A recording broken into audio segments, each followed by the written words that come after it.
During your race tomorrow, you may wonder if you are really going to make it up that hill. You know the one. I'm sure we've all seen it by now at mile 12. Luke can relate. The sole purpose of his treatment for the first 6 months was to knock his system down, let it briefly recover, only to knock it down again.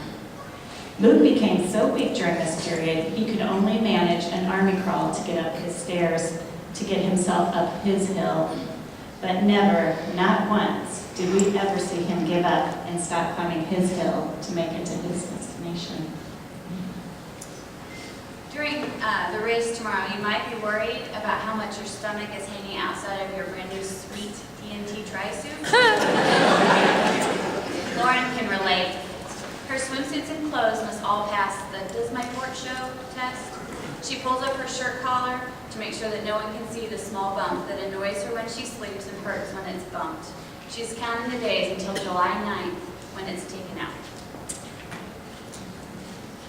Tomorrow, during your race, you may experience some unexpected glitches.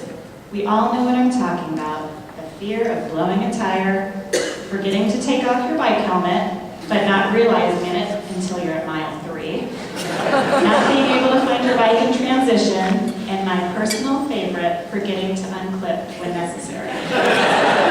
Luke and Lauren can relate. Every day, literally every day, can throw them an unexpected curveball. Our family has grown accustomed to writing everything in pencil. Luke's course changes like the wind.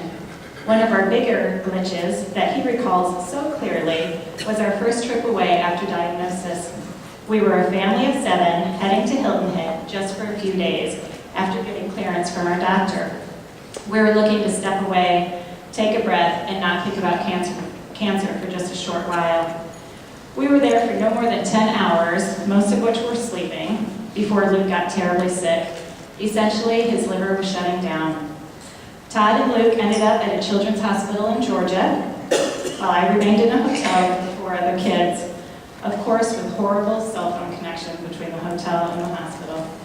I was a mother doing all I could to keep from going out of my mind, while at the same time doing everything I could to try to play normal with my 4 other kids. Luke was inpatient in Georgia for a few days, was able to get back to South Carolina Friday night before our early Saturday morning departure. I was then a mom on a mission. These kids were pulled out of bed, eyes still sleepy, a bit bewildered, and off we went for one early morning bike ride on the beach. Luke in a bike carrier, he was too weak to ride. It was the best morning of our lives. Shortly after, the car was packed and we headed north for our 12-hour drive home. Nothing, absolutely nothing, could have kept us from taking that one bike ride. Luke deserved it. He deserved to see the sunrise, to feel the sand between his toes, to see the ocean, to be with his family, to laugh with his brother and sisters. His take on his unexpected glitch, man, I can't believe I got to go to Georgia and South Carolina.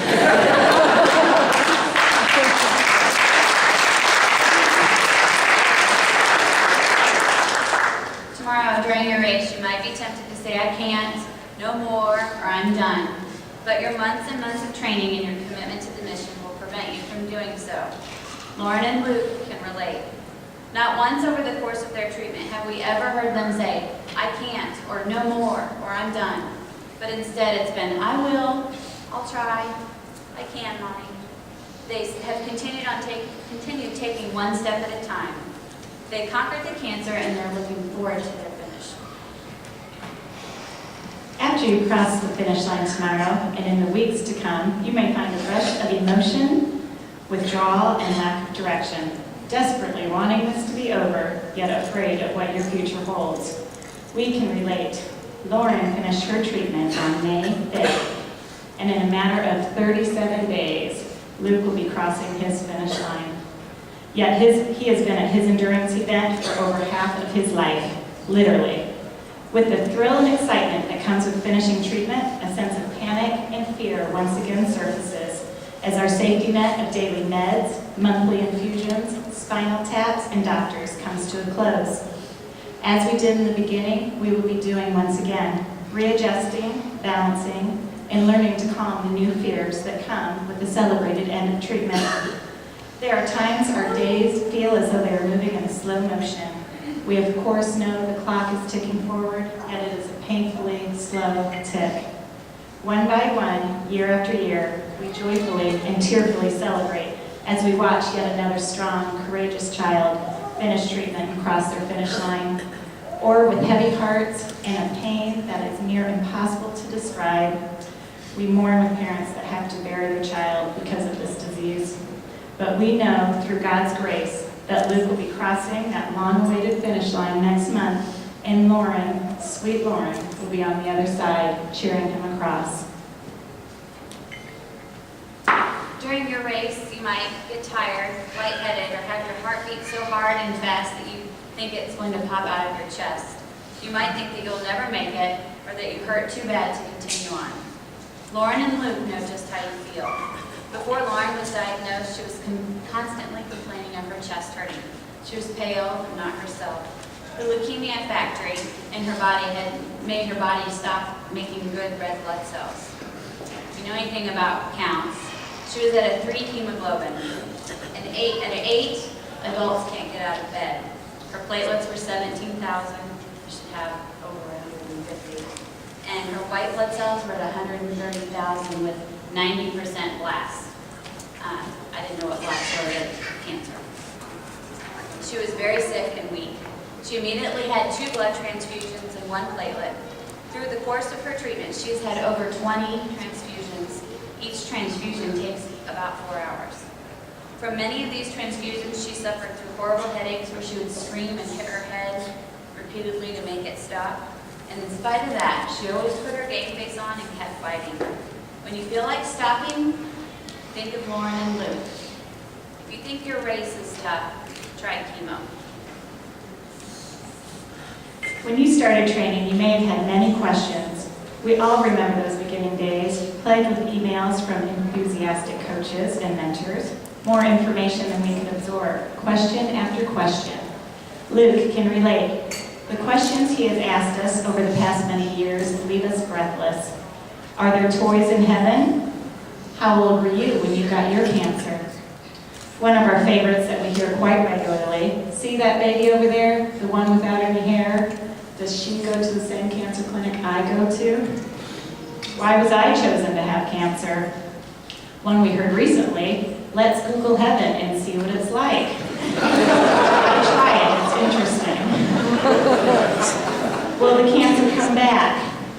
But one that always leaves me with an indescribable ache in my heart. Mama, if I had to go to heaven, would I go alone? Or could you come with me? He had just turned 4. Our life, his life, is forever changed because of this disease. Tomorrow during your race, you may feel like you're the only one on the course, completely alone, wondering where all the 800 other participants went. But then when you least expect it, a purple jersey will be by your side, pushing you up that hill, automatically helping one another dig deep within to reach that common goal. We can relate. At times we felt so completely alone on this road, wondering if anyone could possibly understand, wondering if we could make it yet another step. Then an angel would appear, usually wearing purple, lift us up, help us brush off, and take that next step. Keep your eyes open for the angels on the course tomorrow. They will be there, we promise. So tonight we celebrate. We celebrate friendship. We celebrate finally making it to race day. We celebrate the incredible advances made in the medical field that are allowing Lauren, Luke, and all of those facing blood cancers the ability to live out their dreams. But most of all, we celebrate you, your desire to make a difference in the world of blood cancers. Your desire to dedicate the last 5 months to training, fundraising, swimming, biking, running, in order to cross that finish line tomorrow. As we can expect, our race will have many twists and turns, peaks and valleys. Dia and I can relate, but rest assured, the blessings and gifts that you will experience at the end of your race will be immeasurable. Thank you for your efforts. Best of luck in the morning, and we will see you at the finish line.